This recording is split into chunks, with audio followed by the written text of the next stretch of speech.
Good evening, नमस्कार and welcome. Nifty के इस नए एनालिसिस में आपका बहुत बहुत स्वागत है। 15 मिनट का चार्ट है जो हमेशा आपके साथ डिस्कस होता रहा। कुछ अंतराल के बाद हम लोग की मुलाकात हो रही है और इस पूरे अंतराल में निफ्टी ने सिर्फ एक काम किया, गैप अप ऊपर की ओर।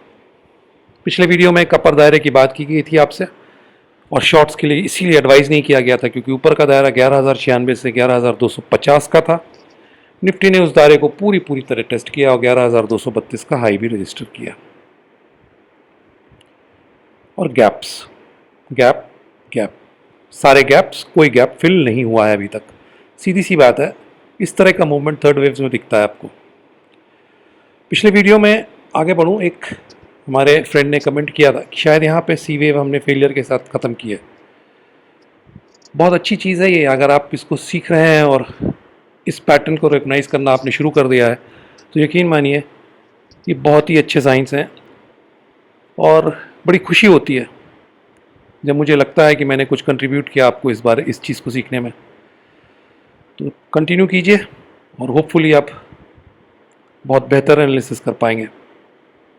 तो आइए शुरू करते हैं इस मूव को। यहाँ से काउंट कर रहा हूँ, आप यहाँ पे मेजर वन ख़त्म कर सकते हैं, यहाँ कहीं, यहाँ पे या यहाँ पे जहाँ आपका मन आए। मैं यहाँ से ज़ीरो जहाँ रख रहा हूँ यहाँ से काउंट शुरू कर रहा हूँ अभी। अब इसको दो तरीके से काउंट कर सकते हैं आप। पहले एक गलत काउंट करके दिखाता हूँ जो मुझे लगता नहीं काम करेगी। 1 2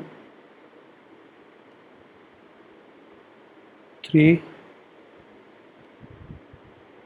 4 and 5। ट्रेंड लाइन को ऐसे कर लेते हैं। कुछ गलत दिख रहा है आपको इसमें? कुछ नहीं, सब कुछ बढ़िया है। 2-4 ट्रेंड लाइन इंटैक्ट है, फिफ्थ वेव ख़त्म होती है, 2-4 ट्रेंड लाइन टूट जाती है, तो 1 2 और ये 3। लेकिन साहब, मैं जो आपको हमेशा सिखाने की कोशिश करता हूँ हर वीडियो में कुछ ना कुछ, ये उसी का एक पार्ट है। ये गलत काउंट होगा, बिल्कुल सिंपल से कारण है। फर्स्ट, सेकेंड और फोर्थ में ऑल्टरेशन नहीं है, पहला कारण। इसको आप माइनर कारण मान सकते हैं, लेकिन सबसे मेजर कारण है कोई भी वेव 1 3 और 5 में कोई वेव एक्सटेंडेड नहीं है। ना तो ये एक्सटेंड कर रही है, ना तो ये एक्सटेंड कर रही है और ना तो ये एक्सटेंड कर रही है। 3 मोटिव वेव्स जो हमारी हैं, वेव 1, वेव 3, वेव 5, इनमें से किसी एक को एक्सटेंड करना ही करना है। अगर आप इंपल्सिव काउंट्स रख रहे हैं तो यह अनिवार्य होता है। This is absolutely necessary if the impulsive counts are to be correct.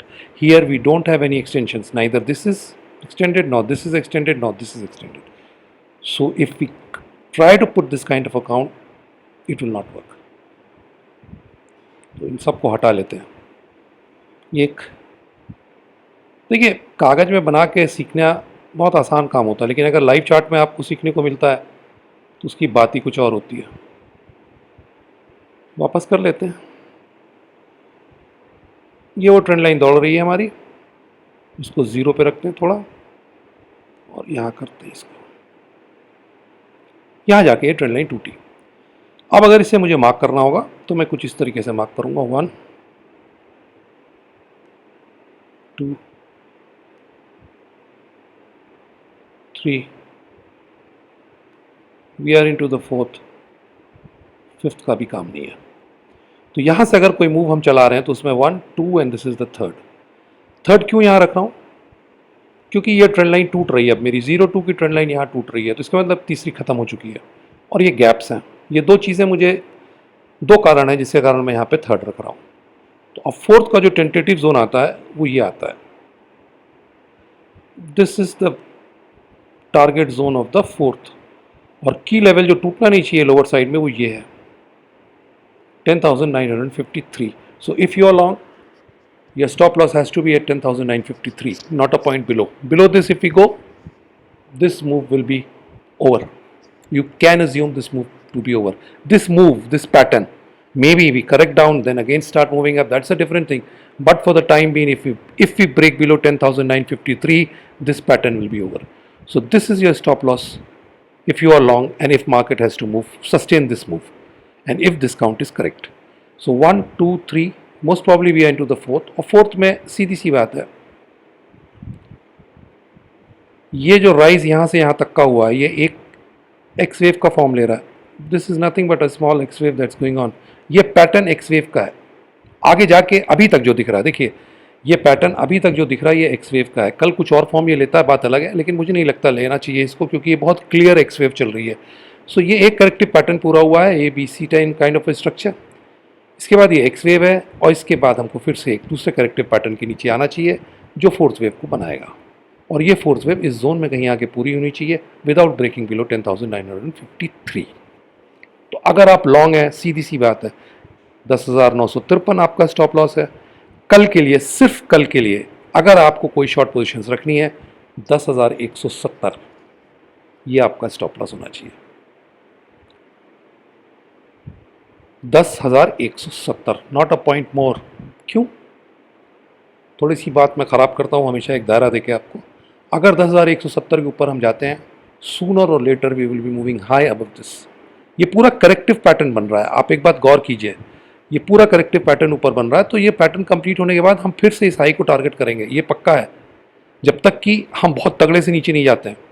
और ये जो नीचे एक लाल लकीर दिख रही है आपको, ये नहीं टूट जाती। Otherwise we always have a chance to move up this high again after completing this small or intermediate term correction. तो ये करेक्टिव मूव है। अगर आपको बहुत ज़्यादा एग्रेसिवली शॉर्ट करना है तो ये वो टाइम नहीं है, बिल्कुल नहीं है। हाँ, इंट्राडे के लिए, बहुत शॉर्ट टाइम फ्रेम के लिए ये एक्स वेव अगर चल रही है तो ये पहला करेक्टिव पैटर्न है। X wave will be the separator, you will get another corrective pattern which should finish in this zone, and your stop loss just for tomorrow should be around 11,170। उसके ऊपर नहीं होना चाहिए आपको। अब अगर इसके ऊपर हम निकल जाते हैं सीधे सीधे कल, तो ऊपर के दायरे काफ़ी ऊपर के हैं। सिर्फ एक लेवल याद रखिएगा, 11,445। इस मूव में वो लेवल नहीं टूटना चाहिए। जहाँ तक मुझे लगता है जो पैटर्न बन रहा है, जो मैं देख रहा हूँ, उसके हिसाब से 11,445 का लेवल निफ्टी नहीं ब्रीच करेगा इस मूव में। सो एग्रेसिवली शॉर्ट, पोजिशनल शॉर्ट्स कोई गुंजाइश नहीं है। लॉन्ग्स आप बिल्कुल रह सकते हैं। लॉन्ग्स में 10,953 का आपका स्टॉप लॉस है ट्रेलिंग अप। इसके नीचे मार्केट जाता है तो आपको निकलना पड़ेगा, पैटर्न को देखना पड़ेगा, और अगर ज़रूरत पड़ती है तो फिर से री एंटर कीजिए या तो मत कीजिए, वो एक अलग बात है। रही बात शॉर्ट्स की कल के लिए, तो ये एक छोटा सा करेक्टिव पैटर्न पूरा हुआ है जो एक है, एक करेक्टिव पैटर्न है। ये एक्स वेव मुझे दिख रही है, और अगर ये एक्स वेव है तो इसका खत्म होने का दायरा 11,170 के आसपास है, उसके ऊपर इसे जाना नहीं चाहिए। तो आपके स्टॉप लॉस कल के लिए अगर आप शॉर्ट पोजीशंस में हैं तो 11,170, इसके ऊपर बिल्कुल नहीं। और फिर से हमको एक करेक्टिव पैटर्न बनाना चाहिए जो इस जोन में कहीं जाकर खत्म होना चाहिए without breaking below 10,953। Above 10,251 we can always move above those highs because this is a corrective pattern, but the upper limit should be capped at 11,445 for this entire move. So that's it. Till we meet again. In levels का ध्यान रखिएगा। मैं levels आपको बताता हूँ, वो कोई astrology के लेवल्स नहीं होते हैं, सब कैलकुलेटेड होते हैं। इसलिए भले ही मैं हल्के में बता दूँ, लेकिन कभी कभी उनको नोट कर लिया कीजिएगा, वो लेवल्स काम करेंगे मोर और लेस, और ध्यान रखिएगा उनका। अभी भी एग्रेसिव शॉट्स की गुंजाइश नहीं है इस मार्केट में। This is a corrective pattern, may be another high spending, may be, but it all depends ये कितना रिट्रेस करती है और कैसे करती है। तो टिल वी मीट अगेन, स्वस्थ रहिए, सेफ रहिए। नमस्कार, जय हिंद।